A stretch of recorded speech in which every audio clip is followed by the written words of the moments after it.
বিয়ের প্রথম অনেক মেয়েদের অনেক সমস্যার সম্মুখীন হতে হয়। অনেক সময় দেখা যাচ্ছে রান্না বান্না পারে না, সেটা নিয়ে অনেক কথা শোনা লাগে। তো আমার কথা হলো, এত কথা শুনবো কেন? বিয়ের আগে যদি মায়ের পাশে বসে বসে একটু রান্না দেখি, মায়ের সাথে একটু গল্প করি, মায়ের গল্প করতে করতে কিন্তু মায়েরও রান্না শেষ হয়ে যাবে, আর নিজেরও একটু শেখা হয়ে যাবে, মোটামুটি ধারণা নেওয়া হবে। ধারণা থেকে কিন্তু মোটামুটি রান্না করা যায়।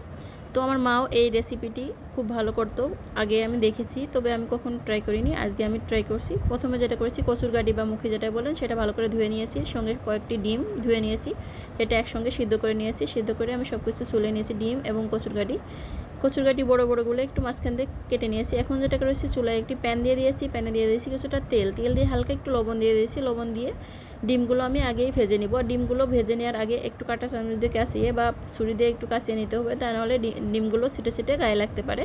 তো এই পর্যায়ে হালকা একটু লবণ দিয়ে দিলাম। লবণ দিয়ে আমি ডিমগুলো ভালো করে ভেজে নেব। এটা তো খুবই ইজি, ডিম রান্না সবাই কম বেশি পারে। তো তারপর আমি একটু দেখিয়ে দিলাম।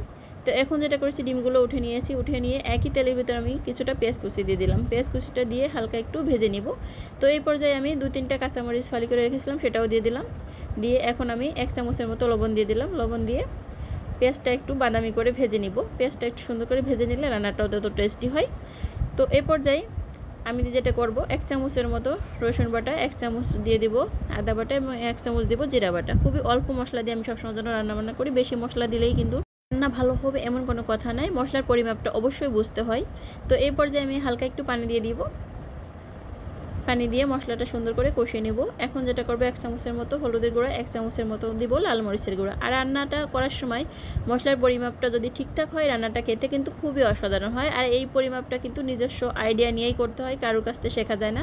তো এইভাবে করে মশলাটা সুন্দর করে কষিয়ে নিলাম। কষিয়ে নিয়ে এখন যেটা করব, কচুর মুখি বা গাড়ি যেটাই বলেন, আগে সিদ্ধ করে রেখেছিলাম, সেটা দিয়ে একটু সুন্দর করে নেড়ে চেড়ে 1 কাপের মতো পানি দিয়ে দিয়েছি। পানি দিয়ে একটু নেড়ে চেড়ে কিছুক্ষণ ঢাকনা দিয়ে রান্না করে নিব মিডিয়াম আছে।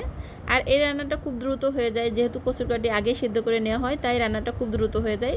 তো ঢাকনা উঠিয়ে মাঝে মাঝে নেড়ে দিতে হবে, তা না হলে নিচে লেগে যাওয়ার সম্ভাবনা থাকে। তো আবারও কিছুক্ষণ ঢাকনা দিয়ে রেখেছিলাম। ঢাকনা ওঠানোর পরে দেখে বুঝতে পারছেন সুন্দর মতো রান্নাটা হয়ে এসেছে বা কচু কাটিটা কষানো হয়ে গিয়েছে। তো এখন যেটা করব, ডিমগুলো আমি দিয়ে দিব। আগে ভেজে রেখেছিলাম ডিমগুলো দিয়ে আবারও একটু সুন্দর করে নেড়ে চেড়ে আমি এখন কিছুটা গরম পানি দিয়ে দিব। আর এই ঝোলের পানিটা সবসময়ের জন্য গরম পানি দিলে রান্নাটা বেশি ভালো হয়। তো আমি ঝোলের পানিটা গরম পানি দেওয়ার চেষ্টা করি, এতে করে রান্নাটা খুব দ্রুত হয় আর খেতেও কিন্তু খুবই অসাধারণ হয়। এরপর যে কিছুক্ষণ ঢাকনা দিয়ে রেখে দেবো। এই তো ঢাকনা ওঠানোর পরে আবার একটু নেড়ে চেড়ে দিলাম। আমি আরেকটা চুলে যেটা করেছি, কিছুটা পেঁয়াজ কুচি এবং কিছুটা গোটা জিরা দিয়ে এভাবে করে ফোড়ন দিয়ে দিলাম। আর ডালের ফোড়নের মতো এই ফোড়নটা দিলে কিন্তু খেতে খুবই অসাধারণ হয় এই রান্নাটায়। তো অবশ্যই এই রান্নাটা করার সময় এই ফোড়নটা দেওয়ার চেষ্টা করবেন। তো এই পর্যায়ে রান্নাটা প্রায় শেষের দিকে। তো উপর দিয়ে একটু ভাজা জিরার গুঁড়া দিয়ে দিলাম 1/2 চামচের মতো, দিয়ে আবার একটু নেড়ে চেড়ে 1 মিনিটের মতো জাল করে নিব। মাশাআল্লাহ, দেখতে অনেক লোভনীয় হয়েছে, আর খেতে যে কি অসাধারণ ছিল সেটা বুঝতে হলে অবশ্যই একবার ট্রাই করতে হবে। কচুর মুখী বা কচুর গাটির মৌসুম শেষ হয়ে যাওয়ার আগে এই রেসিপিটি একবার হলেও ট্রাই করবেন, ভালো লাগবে। আর রেসিপিটি ভালো লাগলে লাইক, কমেন্টস এবং শেয়ার করতে ভুলবেন না। আল্লাহ হাফেজ, সবাইকে অনেক অনেক ধন্যবাদ। ভালো থাকবেন সবাই।